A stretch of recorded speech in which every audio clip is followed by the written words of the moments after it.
Sedekah itu kapan saja. Lebih cepat, lebih bagus. Apalagi kita tahu orang yang membutuhkannya. Adapun masalah sedekah subuh, tidak ada kekhususan sedekah subuh. Selama ini kita ramai mendengar tentang istilah sedekah subuh. Ada satu riwayat dari baginda Nabi misalnya, bakiru bis-sadaqati fa inna al-bala'a la yatakhattas sadaqata. Bergegaslah di pagi-pagi hari engkau untuk bersedekah. Karena apa? Untuk menolak bala. Sebab bala itu tidak akan bisa melewati sedekah. Akan tapi hadis ini para ulama memandang bukan sebagai hadis yang bisa dipakai. Bahkan Ibnu Jauzi sendiri mengumpulkan hadis dalam hadis-hadis yang tidak benar. Tapi mungkin saja hadis benar. Tapi ada hadis lain riwayat bahwasanya Nabi bersabda dalam hadis riwayat Imam Bukhari Muslim, ma min yaumin yusbihul ibadu fihi illa wal malakani yanzilani wa yakulu ahaduhuma Allahumma a'ti munfiqan khalafa wal akhar Allahumma a'ti mumsikan talafa. Allahumma a'ti mumsikan talafa. Tidak ada hari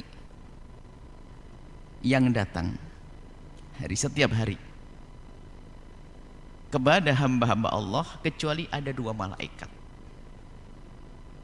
turun, dan malaikat itu turun mendoakan.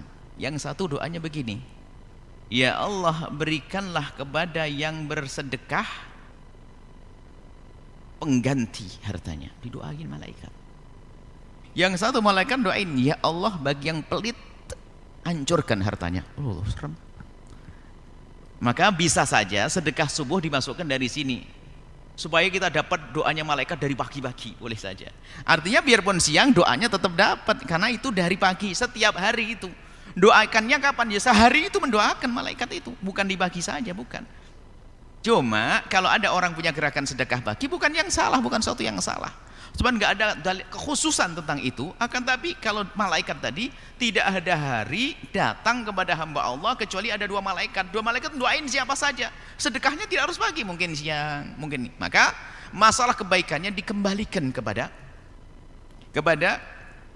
yang memerlukannya.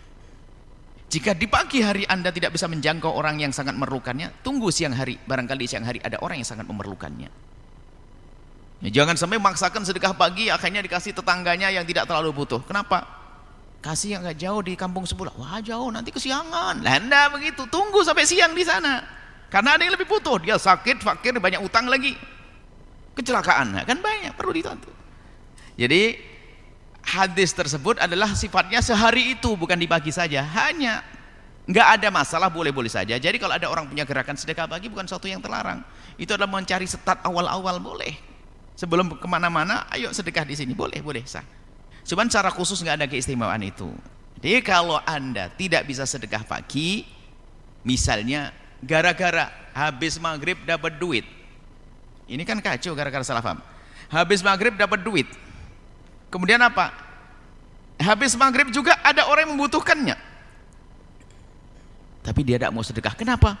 Kata Ustadz, sedekah pagi, besok pagi aja. Ya, orang butuhnya sekarang, nunggu besok pagi. Lah, ini kesalahpahaman sedekah pagi kalau begitu namanya.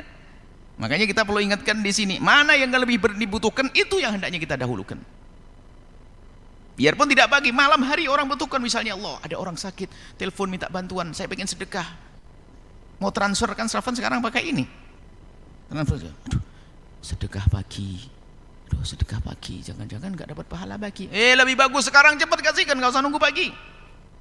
Ini memang perlu kita jelaskan di sini, takut ada orang salah memahami masalah sedekah pagi sehingga semuanya nunggu pagi, padahal malam hari sudah ditunggu-tunggu sedekahnya. Gara-gara lewat pagi, besok lagi gara-gara sedekah pagi. Jelas dia insyaallah sedekah pagi. Kalau ada orang dengan sedekah pagi, hal diterima dan baik-baik.